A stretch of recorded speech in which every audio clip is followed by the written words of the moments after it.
Hi there, I'm Steve Bergen from Lake County, Utah. We are part of the Lake County Stormwater Coalition. We're putting together this training video for any person, contractor, home builder that's going to disturb any soil in Lake County. So if you're going to build in Lake County, there are 5 basic steps that you need to know in order to prepare your stormwater pollution prevention plan and to keep stormwater clean. The first thing that you want to do is take a site visit. And when you go to your site, there's about 5 things you need to know. First of all, what city are you in? Second of all, what kind of slopes are on the property that you're going to be disturbing? Third, what about the adjacent properties? Are the people living there, or is it blank, or vacant? Fourth, where's the storm drain? The nearest storm drain that you're going to have to protect. And what water body is all this water going to drain to when it rains on your site when you're working on it? So water body, slope, city, adjacent properties. That's a site review. So after you have visited your site and you have sort of the general idea of it in your head, you need to draw a site map or write out a site map. And let's just keep it simple, just to show you the basics of it. Let's just make it a square site, like that. First thing you're going to figure out is where is the inlet to the nearest storm drain, which would flow to the water body. So let's just say it's like right down here.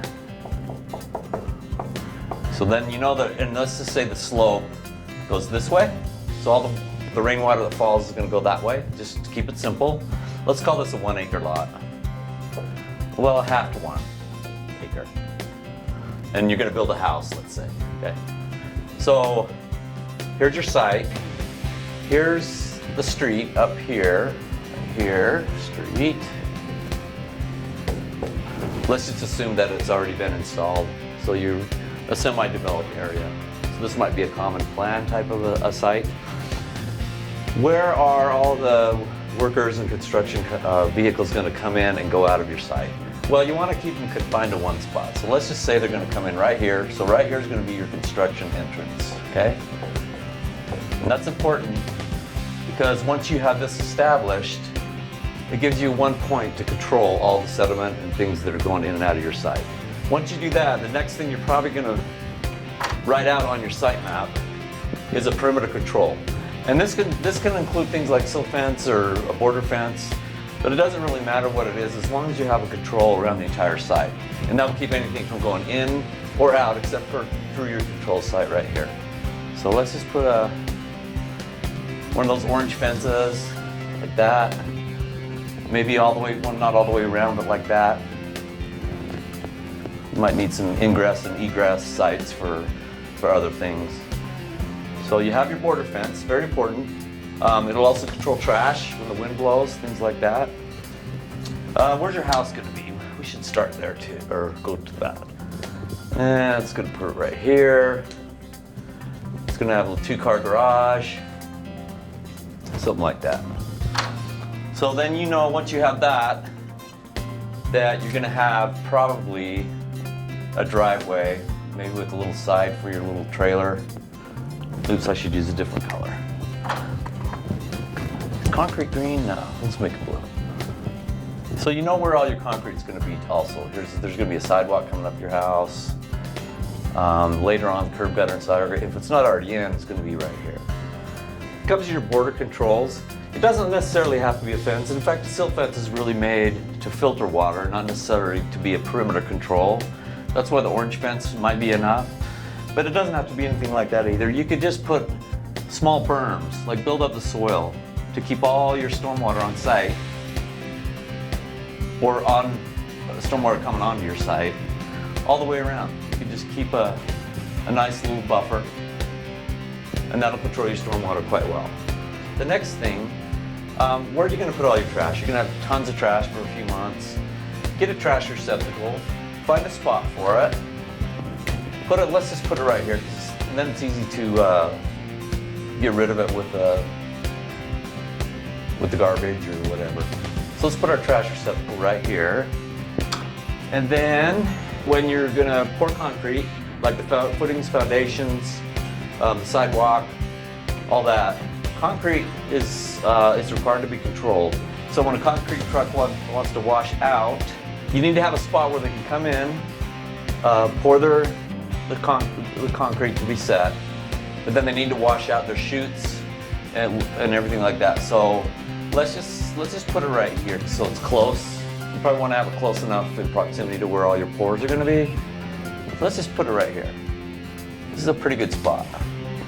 And this doesn't have to be anything fancy either. You can buy or rent those portable containers, or you can even get a little kiddie pool, things like that, and just wash it out there. But you got to have a spot. It's got to be contained. Let's say another berm. Oops, except for the middle where they can get in there. So here's your little pool. Or if you want to just dig down, put a sheet of visqueen around it. That's fine too, because you have to protect it with visqueen according to the rules. So now you have a concrete washout, you have garbage, the wattle. Let's just pretend that a monster storm blows through, and so your site's going to be inundated with stormwater, and it's going to run. There's two important things to protect yourself from stormwater pollution, like all the sediment, soil getting off. One thing that's probably the most effective is you could just cut back your banks around here. So cut in and down like 2-4 inches, maybe even 6 inches. So all the water, it's going to have a little spot here to pool and keep the sediment from spilling over into the street, into the storm drain. And the second thing is to choose an appropriate form of inlet protection. Okay, there's 2 more things that are very important to have on your site. The first one is a porta potty, so you have to decide where that is. Make sure it's staked down. Let's just put it right here, let's say. Make sure it's staked down. Make sure it's like 10 or so feet away from anywhere else that's got spilled over in the wind or something. And then the second and most important, especially if this is a permitted site, if it's a half acre on a common plan of development, or acre or more disturbance, you're going to have a SWIP by law, or no, that's not the word. You're going to have a SWIP sign. And that's just, it's got to be noticeable from the street, and it's Storm Water Pollution Prevention Plan. That's what that means. And you just have to say right here, SWIP here, so that somebody from the street can read it, and then they can go find your stormwater pollution prevention plan and permit if you have it. So I've labeled this basic site so that you know these are the basic elements you probably need to have on just about every site. There's inlet protection, porta potty, trash, construction site entrance, the SWIP posting note, the concrete washout, north arrow is probably important, perimeter fence, porta potty.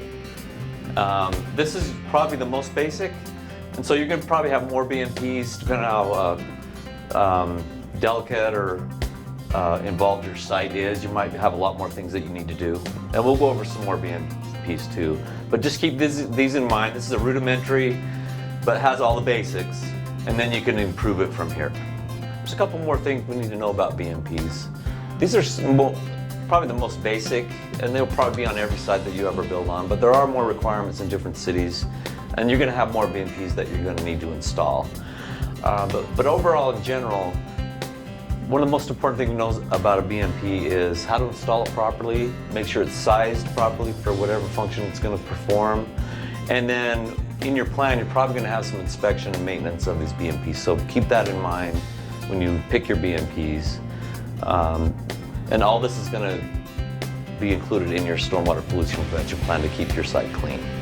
There's a couple of other BMPs that aren't necessarily put on here that I think that should be mentioned. And one is, if your site already has vegetation on it, you might want to leave most of the vegetation that you can, that you're not going to disturb.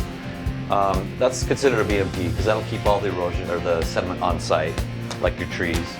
Also in your perimeter controls, make sure that you have a good maintenance schedule for the site entrance, because usually there's going to be some mud tracked on the street.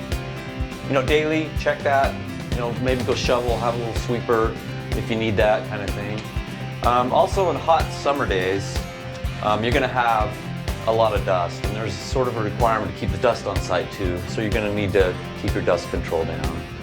And check the local city or jurisdiction to find out what other BMPs they might require. There's going to be some SWIP requirements, things that are required to be in this. This is a document. This is a dynamic document that explains the whole site to regulators. Check with your MS4 to make sure that you have everything required. The main elements of the SWIP plan, we have the site map, you have your SWIP sign, you might have an NOI or the permit that you're required to get through the Division of Water Quality. So it's Department of Environmental Quality, Division of Water Quality, and they'll have construction stormwater site. You can get your forms there. List of all chemicals that might be hazardous also needs to be noted. Who's the owner operator, that needs to be on there. And then a maintenance log and an updated map. Take photos if you can, that always helps with your documentation. And then you also have to have somebody's signature of the owner operator. So somebody that's going to be responsible for any pollution that might get off the site. They know who to talk to bring you back in compliance. As far as like the paperwork and the permitting process, just keep in mind a couple of simple things about it. First of all, it's all to keep stormwater clean. Before you even do anything on your site, you should have in your mind all these things that are going to happen there, and so have your SWIP ready to go before you even file an NOI. A notice of intent is an NOI, and that just says that you're going to need a permit to disturb ground in this area. Here's how you're going to keep the stormwater clean is what the SWIP will tell everybody. And any citizen should be able to walk by, or anybody should be able to look at your SWIP. That's why it has to be posted. It's a public document once you're permitted. And then work with your MS4, work with your inspectors, all your contractors. Make sure that they're all trained and they know the maintenance schedules and how to keep everything clean as best as you can. And then in the end, make sure you file an NOT, that's a notice of termination, and then that relieves you. The site's probably completely stabilized. Generally, you have to have at least 70% of this disturbed area covered before you can be released from your permit. And then you should be good to go and you can move on to your next site. Remember that everybody in Salt Lake County, even homeowners, are required to control erosion sediment, and have erosion control plans, but residential, large contractors, small contractors, everybody's doing their part to keep stormwater clean, and we're all in this Stormwater Coalition, so our slogan is, remember we all live downstream.